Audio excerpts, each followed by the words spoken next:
Hello, अस्सलाम वालेकुम। वालेकुम अस्सलाम। कमर छू? सनम साहब, मैं खालिद रफीक बाट बोल रहा हूँ। कौन?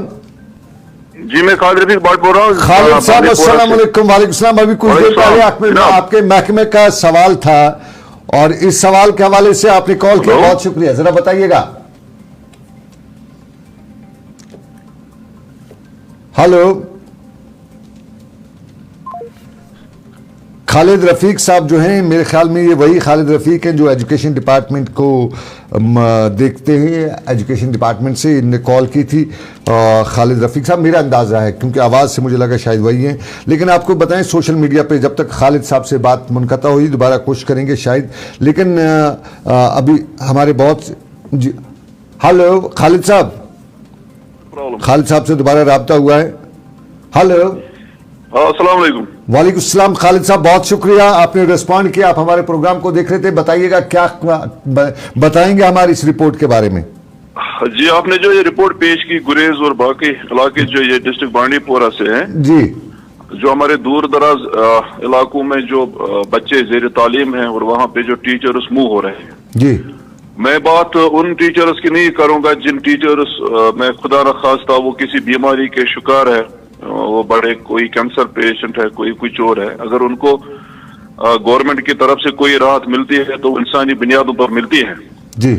लेकिन शर्मनाक बात यह होती है जब एक हटा कट्टा बुकोले आफ के एक हटा कट्टा टीचर, एक हटा कट्टा उस्ताद अपने इलाके को छोड़कर अपने उन गरीब मासूम बच्चों के मुस्तकबल के साथ खिलवाड़ करके वो अपने इलाकों से निकल जाते हैं और ऐसी मनपसंद जगहों को का इंतखाब करते हैं और वहां पे बैठते हैं।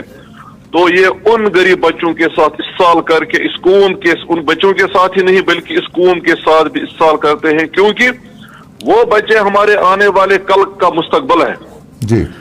इसके हवाले से सरकार को चाहिए कि वो एक जो on the floor of house Sakina ji ने भी कहा कि हमें अपोजिशन वाले भी और जो सरकार में बैठे एमएलए साहिबान भी हैं वो भी हमें इस हवाले से तंग करते रहते हैं कि फलानी टीचर अगर 7 साल के ही रहा है फिर अगर हम उसको हॉट जोन में भेजते हैं तो जल्दी उसके लिए सिफारिश आ जाती है जी। सरकार को इस हवाले से कड़ा होना चाहिए, सख्त होना चाहिए और सख्ती के साथ ऐसे असातिज़ा साहिबान को उन जगहों पर भेजना चाहिए और ड्यूटी लेनी चाहिए।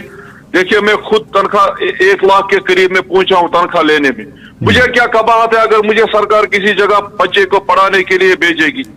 नई जगह देखेंगे, नए लोग देखेंगे और नए बच्चों से मिलेंगे और अपने ही रियासत को हम इल्म के नूर से आगे ले जाएंगे जी। इस हवाले से मेरी यही गुजारिश रहेगी, अपील रहेगी कि ये तमाम जो डिप्लॉयमेंट्स है इनको कलअदम किया जाना चाहिए। ऑर्डर बराए ऑर्डर नहीं आना चाहिए। यहाँ पर इससे पहले बहुत से ऑर्डर निकले हैं लेकिन ऑर्डर बराए ऑर्डर नहीं आना चाहिए। इनकी तनख्वाहें बंद होनी चाहिए और इनको वापस अपने अपने स्कूलों में भेजना चाहिए।